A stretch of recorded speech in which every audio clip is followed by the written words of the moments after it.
as part of my around the world trip, after my friend Maureen and I went to Austria and Slovenia, we spent a few days in Florence. Our hotel was not very far away from the Duomo, the cathedral. Here's a side view, a front view. I like the statues.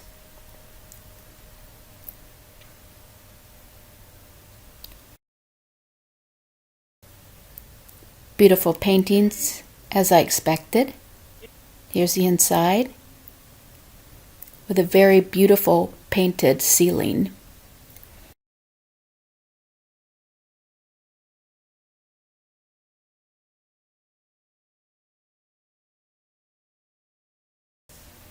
Then the baptistry has solid gold, very heavy doors, depicting Bible stories.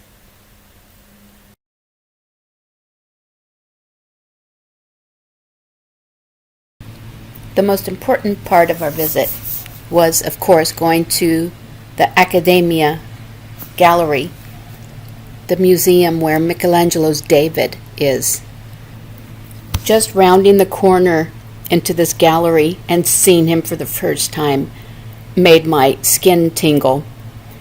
Leading up to him, you see some of Michelangelo's unfinished sculptures. They're called the Slaves.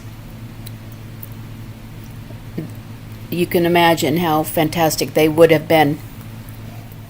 But the important part was seeing the man himself. We stood around him for probably at least 20 minutes. I'm not very good at art, but it was so miraculous to look at his muscles flex, looking like they're flexing. And I had never really looked at pictures of David enough to know exactly what was going on. With his left hand, he's holding the sling that he uses to fling the rock at the giant to kill him. Here is the strap of the sling down his back. Here is the rock in his hand. I'm sure I've never seen a photo of this. I stood here for at least 10 minutes, just staring at the veins in his hands and how he was holding that rock. It just amazed me. Here it is from the back. You can see here the weird like tree stump that his lower right leg turns into. It's because it's such a huge statue. It's 17 feet tall and it weighs over 12,000 pounds. Michelangelo had to do this so that the statue would stand up. His left foot doesn't look like it's as firmly planted, so the right leg had to hold the statue up. In the gift shop, I saw this book that has a close-up of his eyes. You know, how like really kind of haunted his eyes look. This was just amazing. It was better than I expected to see him. We then walked to the nearby Porcellino market, which Porcellino means little pig in Italian, and here is the pig that it's named after. You can see how light the nose is. It's because it's good luck to rub the nose of this pig for some reason. But it was pretty cute. Then nearby is the Palazzo Vecchio, Old Palace, and this piazza here is very popular with the locals. So it was pretty crowded, very vibrant. And here's the copy of the David sculpture. There's one here. So you can see this is not nearly as impressive as the one that's in the museum, but it's still pretty cool looking. Then we walked nearby to Ponte Vecchio, the old bridge, which is pretty cool. You know, you've heard about it. And really what it is, though, it's this is the bridge, and it is a lot of expensive gold jewelry stores. Then nearby, again, is Pitti Palace. It was built by a rich banker, last name of Pitti, but then it was bought by the very powerful Medici family in the 1500s. And it includes the Uffizi Gallery and Boboli Gardens behind it. And here is, we walked to the top of the gardens. It was a beautiful view, very peaceful.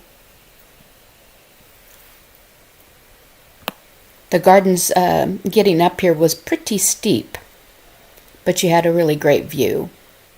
We then just kept walking down the Arno River, and we saw this.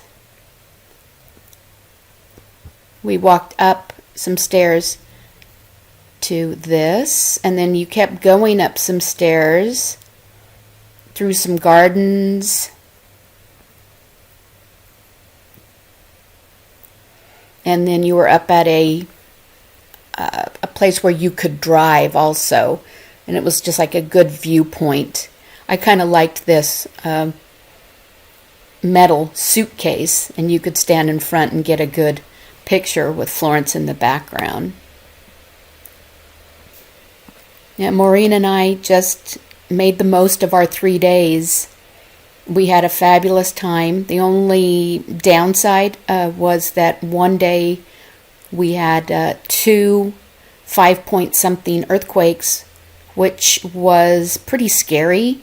We're from California, so it's not that we are not used to earthquakes, but you always are scared when it first hits, wondering if it's the big one. And plus, our hotel was in a 400-year-old building. So we were just hopeful that the building would stay up, and it did. But it was scary. But we just had a wonderful time, ate gelato every single day. Florence was worth the trip. I think 3 days is enough to see the city. You could easily spend a week, but 3 days we felt like we'd really done a good job. Thanks for watching. Ciao.